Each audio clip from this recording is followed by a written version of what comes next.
Um crime contra a saúde pública admitido como atividade legal. A fabricação e a distribuição de cigarros preenche todos os requisitos do crime contra a saúde pública tipificado no artigo 278 do Código Penal brasileiro. Todavia, o poder econômico dos fabricantes da droga veio suplantando todos os obstáculos até se tornar a maior causa de mortes do planeta. E o Estado, de olho na arrecadação tributária, deu prioridade ao fator econômico, permitindo que algo tecnicamente criminoso se perpetuasse como atividade legal. Hoje se vê que as aparentes vantagens econômicas são irrelevantes ante o desastre desencadeado pelo vício. Entretanto, contra essa substância nociva ainda não se fez o bastante. O nosso Código Penal tipifica: fabricar, vender, expor à venda, ter em depósito para vender ou de qualquer forma entregar ao consumo coisa ou substância nociva à saúde, ainda que não destinada à alimentação ou a fim medicinal. Pena: detenção de 6 meses a 1 ano e multa. Artigo 278. Substância nociva. Os vários atos constituintes do crime sintetizam-se na expressão de qualquer forma entregar ao consumo. Para configurar o delito, é apenas necessário que a coisa entregue ao consumo seja coisa ou substância nociva à saúde. Cabe aqui perguntar: é ou não um cigarro coisa nociva à saúde? Dados da Organização Mundial de Saúde, OMS, registrados pelo Ministério da Saúde no ano passado, 1995, dão conta de que o cigarro causa mais mortes prematuras que a soma das mortes causadas por AIDS, coca, heroína, álcool, incêndios, acidentes de automóveis e suicídio. Jornal Pampulha, 16 a 22 de 11 de 1996, página 7. Esse extermínio assustador se explica no texto seguinte: o consumo de cigarro é responsável ainda por 90% dos casos de câncer de pulmão, 30% de outros tipos de câncer, 85% das doenças pulmonares e 50% das doenças cardiovasculares.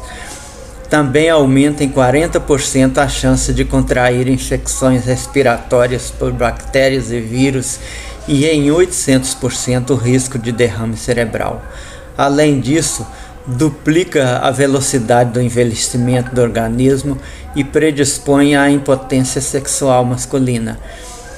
Já o fumante passivo tem de 200 a 300% mais chances de contrair câncer de pulmão que uma pessoa que não conviva com fumantes. Almanac Abril, 1998, página 639. A revista Super Interessante de janeiro de 1991 explica a causa do desastre a que se sujeitam os trabalhadores que são obrigados a suportar um ambiente cheio de fumaça de cigarro. No exame de sangue de pessoas que trabalham numa sala com 2 fumantes, constata o pneumologista: nós encontramos nicotina equivalente a 5 cigarros. Página 73. Outra publicação completa: afinal, 96% da fumaça que vai para o ar não passa pelo filtro e contém substâncias muito mais tóxicas. Jornal de Casa, 4 a 10 de maio de 1997, caderno especial, página 1. E nem se diga que o cigarro não é alimento nem medicamento, pois o tipo penal é bem abrangente, prevendo que constitui crime entregar a coisa a consumo, ainda que não destinada à alimentação ou a fim medicinal. Código Penal, artigo 278. Não há como negar o enquadramento dessa coisa extremamente nociva à saúde ao artigo 278 do Código Penal. Por que então não se pune o crime? Como o interesse econômico sempre falou mais alto do que o respeito à vida e à saúde, o descaso dos governantes, ávidos por tributos e sensíveis às pressões dos poderosos grupos econômicos produtores da droga, mormente em países subdesenvolvidos como o nosso, sempre tornou excessivamente lento o progresso jurídico contra essa indústria assassina, enganando-se, porém, como informa uma revista. Se o governo arrecadou no ano passado de impostos sobre cigarro 70 bilhões de cruzados, gastou o dobro, ou seja, 140 bilhões, em tratamento das doenças decorrentes do uso do fumo e também em pensão para os incapacitados. Doutora, Revista Médico-Científica, abril 88, página 35.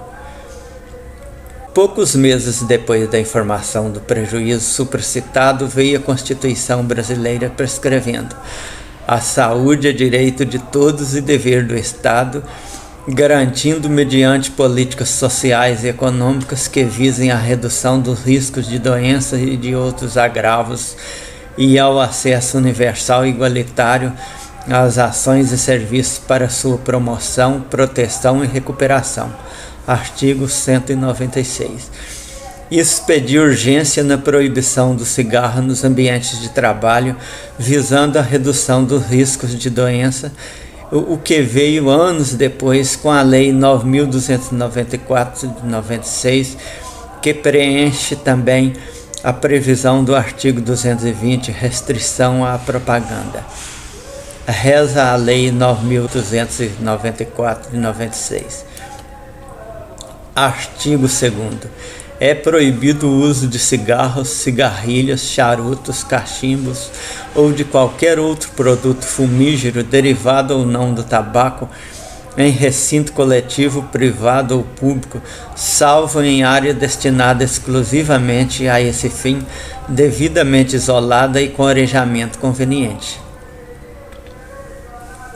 Parágrafo 1º. Incluem-se nas disposições deste artigo as repartições públicas, os hospitais e postos de saúde, as salas de aula, as bibliotecas, os recintos de trabalho coletivo e as salas de teatro e cinema.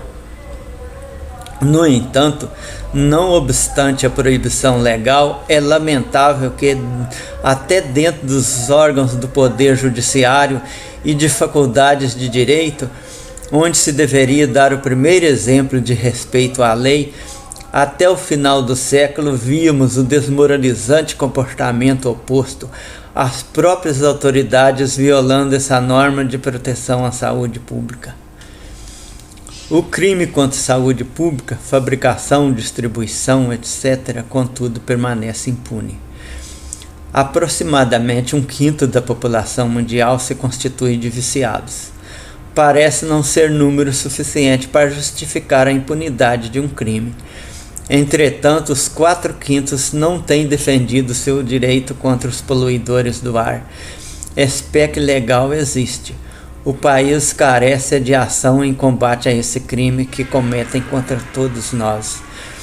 O mais intolerável desse crime não punido é que suas vítimas, os viciados, danificam não somente a si próprios, como também aos seus filhos, seus colegas de trabalho, tornando mais penosa e insalubre sua jornada. Contudo, não obstante provado que o gasto decorrente do vício é 2 vezes maior do que o imposto sobre ele arrecadado, ao invés de ampliar o combate, existe até a intenção de liberar outras drogas atualmente proibidas, como é o caso da maconha.